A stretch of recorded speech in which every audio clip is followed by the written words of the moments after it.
Paghahanap ng mga taga-buo sa iyong dotera na negosyo, ba, ibang tao na handang maging tinatawag nating wellness advocates, yung mga nagbabahagi ng ating mga produkto sa mundo.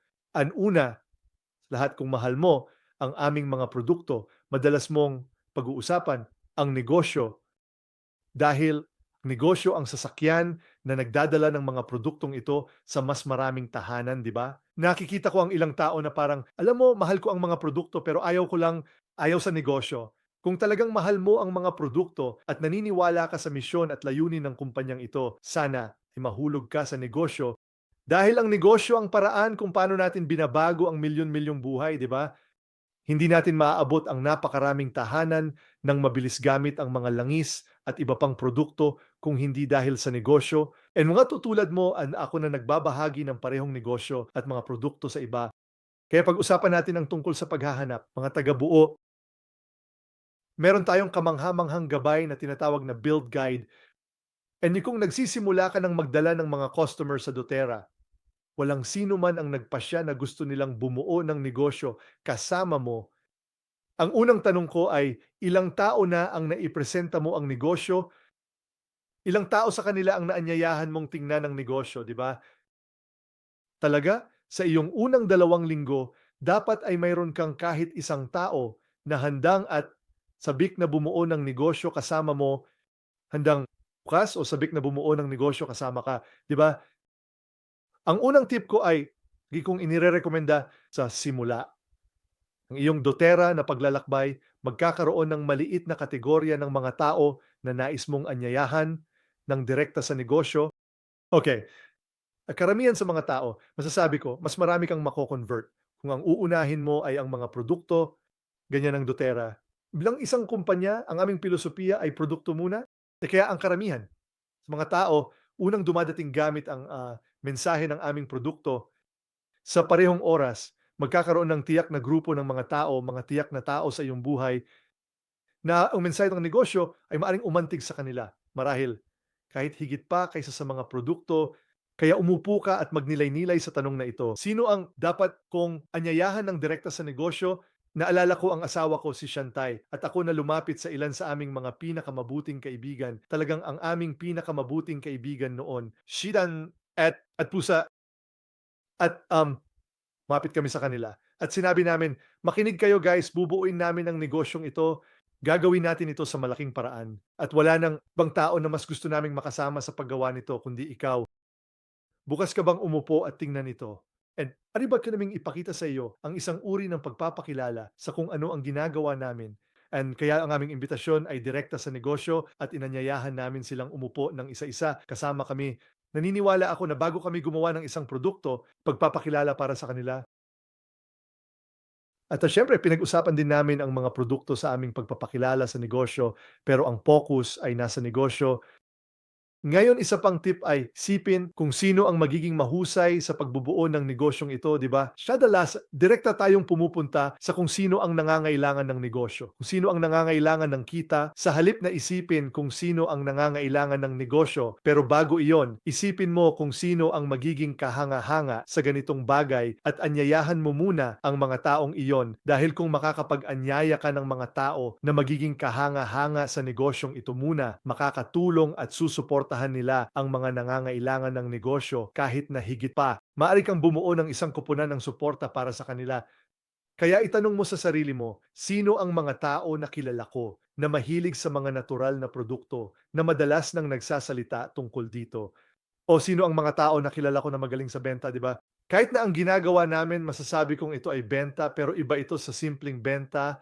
Pero itanong mo sa sarili mo, alam mo sino ang mga tao na magaling sa pagbubuo ng mga komunidad, sa pagdadala at pagtitipon ng mga tao?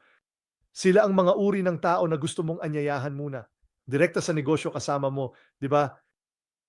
Isa pang linya na madalas kong sinasabi kapag humihingi at lumalapit ako sa isang tao, hey, talagang nararamdaman ko na interesado ka sa ginagawa namin. Interesado kang tingnan ito ng mas malalim. Kapag iniisip ko ang mga tao na gusto kong makabuo ng negosyo, wala akong maisip na sino man na mas masisiyahan akong makasama kundi ikaw. Pakiusap, huwag kang tumanggi hanggat hindi mo alam ang lahat ng Sinasabi mong tinatanggi. Umupo tayo ng 30 minuto at hayaan mong ipakita ko sa iyo kung ano ang ginagawa namin. Kahit to ay isang magandang linya, kahit na lumapit ka sa isang tao at sabihin mong, "Hey, gusto kong ipakilala ka sa negosyo." At sinasabi nila, hindi ako talagang interesado sa ganitong bagay. Palagi akong bumabalik at sinasabi ko, "Makinig ka bago ka tumanggi. Hayaan mong ipakita ko sa iyo kung ano ang tinatanggi mo." Dahil hindi ko pa nagagawa, gusto kong ipakita sa iyo ang lahat ng mga detalye. And kung hindi 'to bagay para sa'yo, ayos lang. Hindi ko alam kung bagay ito para sa'yo or hindi, ikaw lang. Makakapagsabi sa'kin, ngunit hayaan mong ipakita ko sa'yo ang buong pagpapakilala para malaman mo ng eksakto kung ano ang tinatanggi mo at iyon ay nagbibigay daan sa'yo na makapag-usap ng mas malalim at ipakita sa kanila kung ano ang meron ka. Ngayon, isang tip para sa paghahanap ng mga taga-buo ng negosyo ay ang konsepto ng iyong dream. 100 list. Sino ang 100 tao sa mundo? At hindi ko lang pinag-uusapan dito ang mga tao na, alam mo, pero kahit sa malamig na merkado, sino ang mga pangarap na tao na gusto mong makasama sa negosyo? Naalala ko noong inilulunsad namin ang aming negosyo sa isang particular na bansa at hindi ako gumawa ng listahan ng 100 tao pero meron akong mga 20 o 30 na tao. Sana ay makasama namin ang mga taong ito. Isa sa kanila ay may malaking impluensya, maraming kapangyarihan at talagang sumali siya sa aming negosyo 7 taon. Maya, at tinanong ko ang sarili ko, mahihikayat ko ba siya? Sumali sa aming negosyo kung hindi siya nasa listahan ng mga pangarap. And kapag meron ka ng listahan na yon, ang layunin mo ay panatilihin ang pangmatagalang koneksyon at pag-uusap sa mga taong ito. Ang pag-recruit ng mga tao sa iyong negosyo ay, alam mo, talagang tungkol sa pagbuo ng relasyon at pagpapanatili ng daloy ng usapan. Hindi sa nakakainis na paraan, kundi sa kakayahang bumalik at, alam mo, muling pag-isipan ang ideya kasama ang mga tao ng paulit-ulit. Hindi ko maipaliwanag kung gaano karaming tao ang tumanggi sa akin na kalaunan ay tumanggap sa akin dahil tamang-tama ang pagkakataon. Kaya maglaro ka sa ideya ng Dream 100 list. Talagang gumawa ako ng printout na may mga pangarap kong 100 na kasosyo sa negosyo na hindi pa sumasama sa akin. At meron akong isang sheet para sa bawat isa, mga pangunahing merkado na pinagtatrabahuhan namin. Kaya meron akong listahan ng 100 tao sa Pilipinas na gusto kong makipagnegosyo at sinisikap kong panatilihin. Mga pag-uusap sa mga taong iyon, tama, naghihintay para sa tamang pagkakataon kung saan magiging akma ito para sa kanila. Meron akong listahan ng 100 pangalan para sa mga tao sa Estados Unidos. Meron akong 100 sa India. Meron akong 100 sa iba't ibang merkado. Ganyan mo mahihikayat ang ilang tao na magiging pangarap mong kasosyo sa negosyo, mga taga-buo, di ba? Yun ay mangangailangan ng kaunting oras kumpara sa pagtatrabaho sa iyong mainit na merkado. Kaya gusto kong itanim ang butil na iyon para sa iyo at ang pinakamadaling paraan para makahanap ng taga-buo ay pagtulong sa kanila mag-host na pag-usapan na natin. Ito sa dulo ng iyong klase, nagaanyaya ng iba na maging host at nagaanyaya ng ilan sa kanilang mga kaibigan na tingnan ang aming mga produkto. Pupunta ka at gagawin ang lahat ng mahihirap na trabaho, gagawin ang presentasyon.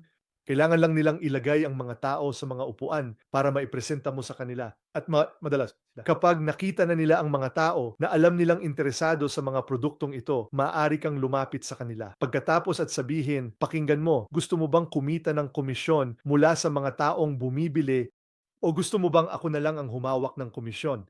Gusto kong makuha mo ito, di ba?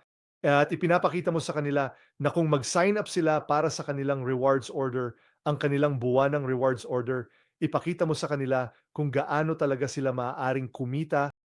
At madalas, kahit na yung simpleng kasiyahan, kahit na maliit na halaga lang, nagiging patunay ito ng konsepto at nagiging dahilan para maging excited sila sa pagbuo ng higit pa. Kaya yung pagkuha sa mga tao na maging host ng klase para sa iyo ay marahil ang pinakamahusay at pinakakaraniwang estratehiya para tulungan ang isang tao na maging tagabuo. Ayos ba? Ngayon, bilis lang ang imbitasyon para sa isang tao na makipagtayo ng negosyo kasama mo. Baka kilala mo ito. Ito ang parehong format para sa perpektong imbitasyon para sa isang klase. Kaya sinasabi mo, heto ang ginagawa ko. Narito kung bakit naisip kita. Bukas ka ba? At pagkatapos ay mag-schedule ka para anyayahan sila sa isang presentasyon, isang group presentation, one-on-one, or isang pag-uusap kasama ang iyong upline, isang pangalawang makapangyarihang pag-uusap na talagang epektibo sa pag-anyaya sa mga tao sa negosyo. Kailangan mong ipakita sa mga tao ang iyong pananaw at enerhiya. Talagang nakakahawa. Magbigay ng inspirasyon sa mga tao na baguhin ang kanilang buhay kasama mo, 'di ba? Kadalasan sasabihin ko, "Heto, doon na sa simula, 'di ba, wala ka, mga resulta. Kaya't maaari kang makipag-usap tungkol sa narito ang ayaw ko tungkol sa kinaroroonan ko ngayon sa aking buhay. Narito kung bakit naniniwala akong babaguhin nito ang lahat. Ang pagbuo ng isang doTERRA na negosyo ay magbabago ng lahat. Bukas ka ba?" And magka-throw ay anyayahan mo sila sa isang group presentation one-on-one or isang usapan kasama ang iyong upline. Kaya't bibigyan kita ng isang halimbawa. Nagmaneho ako sa isang Uber sa Brazil. Sa totoo lang, sa tingin ko siya ang unang Uber driver na na-enroll ko sa aming negosyo. Nakapag-sign up na ako ng 6. Yun, pero nasa Brazil ako papunta sa isang event at nakikipag-usap ako sa Uber driver. And sinabi ko, ibinahagi ko sa kanya, alam mo, isa sa mga bagay na talagang ayaw ko tungkol sa ginagawa ko ngayon sa aking trabaho at may ginagawa akong iba sa labas ng doTERRA noon at sinabi ko, alam mo, ayaw ko yon. Kailangan kong ipagpalit ang aking oras para sa pera. Ayaw ko yon na maaari lang akong kumita. Kapag talagang nagtatrabaho ako, at yun ang dahilan kung bakit nagsimula ako ng isa pang bagay sa tabi at naniniwala akong babaguhin ito ang lahat dahil ito ay isang paraan para sa akin na palakihin ang aking kita at hindi ito nakadepende sa kung ilang oras ang ini-invest ko.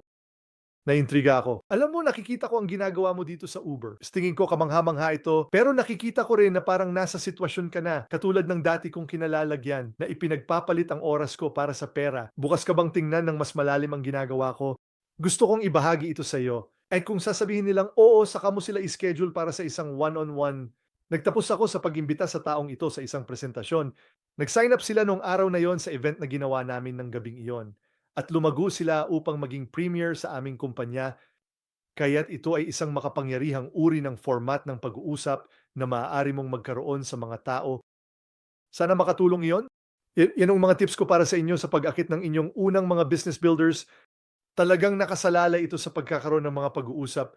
Kailangan mo para pag-usapan ng negosyo. Ipakita sa mga tao ang iyong intro sa presentasyon ng negosyo. Ilagay sila sa harap ng ilan sa mga video ko. Makatutulong iyon sa kanila na makakuha ng pananaw para sa negosyo. Pero kung hindi mo pinag-uusapan ng negosyo, hindi ka kailanman makakaakit ng sino man na bubuo ng negosyo kasama mo. Kaya't lumabas ka, maging masigasig tungkol sa kung ano ang magagawa ng negosyong ito para sa iyo at sa iyong buhay at ibahagi ito sa iba. Sa susunod na video, ibibigay ko sa iyo ang isang roadmap para sa social media. Talagang mahalaga ito. And sana wala ka pang gagawa sa social media habang inilulunsad mo ang iyong negosyo dahil gusto kong ibigay sa iyo ang pinaka-epektibong format para sa iyong unang linggo at kahit na sa iyong unang buwan kung ano ang dapat mong pag-usapan, kung ano ang dapat mong gawin para makakuha ng pinakamaraming benta at makabuo ng kredibilidad online. Kaya't noorin mo ang video na iyon kung interesado ka. Kita-kits. Paalam na.